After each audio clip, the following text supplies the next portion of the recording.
السلام علیکم ورحمۃ اللہ وبرکاتہ۔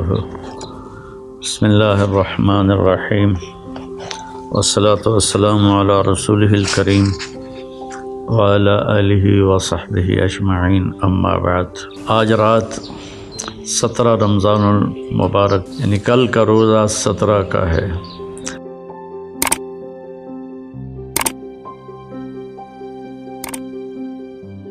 السلام علیکم ورحمۃ اللہ وبرکاتہ۔ بسم اللہ الرحمن الرحیم والصلاة والسلام علی رسولہ الکریم وعلی آلہ وصحبہ اجمعین، اما بعد۔ آج رات 17 رمضان المبارک، یعنی کل کا روزہ 17 کا ہے۔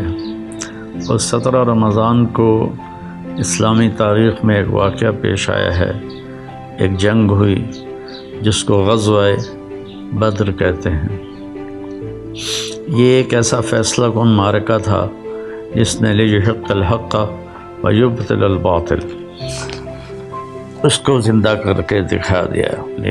مجھے خیال آ رہا تھا جیسے میں نے کہیں پڑھا نہیں، ذہن اس طرح ہو گیا کہ جیسے بدر 14ویں کے چاند کو کہتے ہیں، تو بدر اس بستی کا نام تھا جس میں جنگ ہوئی، اس لیے یہ نام غزوہ بدر ہو گیا۔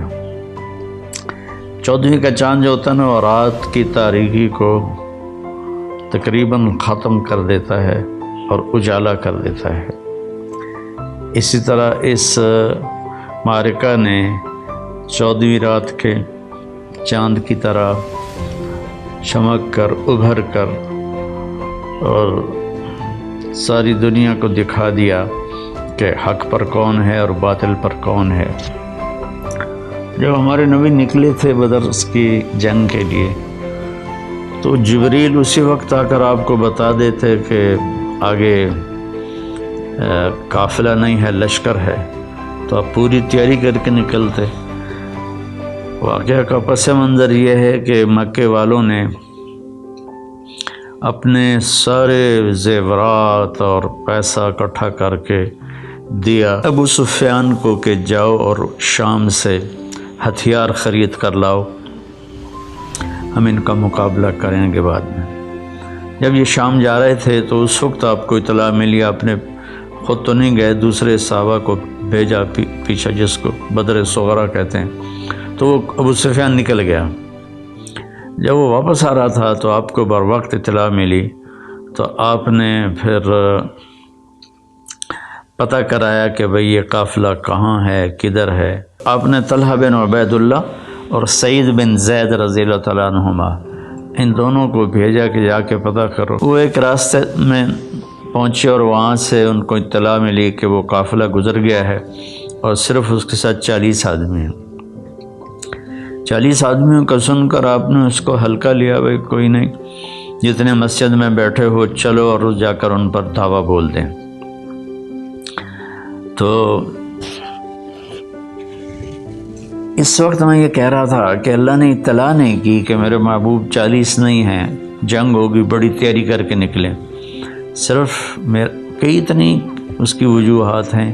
ایک وجہ جو بڑی سمجھ میں آتی ہے کہ اللہ یہ بتانا چاہتے تھے کہ تمہاری فتح اسلحہ کی برتری کی وجہ سے نہیں ہے، تعداد کی وجہ سے نہیں ہے، بلکہ اللہ کی خاص مدد سے اللہ تعالیٰ تمہارے ساتھ ہے اور تمہاری برتری اور کامیابی ہے۔ اس لیے وہ بالکل بے خبر ہو کر نکلے۔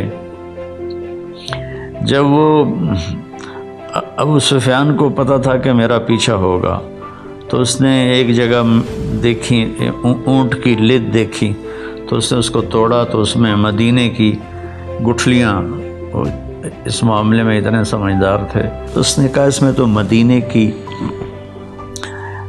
کھجور کی گٹھلیاں ہیں۔ اس نے اسی وقت زمزم بن عمر غفاری کو پیسے دے کر بھیجا کہ جاؤ مکے میں اطلاع کرو کہ مدینے والوں نے حملہ کر دیا ہے۔ تو زمزم بن عمر غفاری جب مکے میں داخل ہوا تو اس نے کرتا اتار دیا۔ یہ بری خبر دینے کی علامت ہوتی ہے۔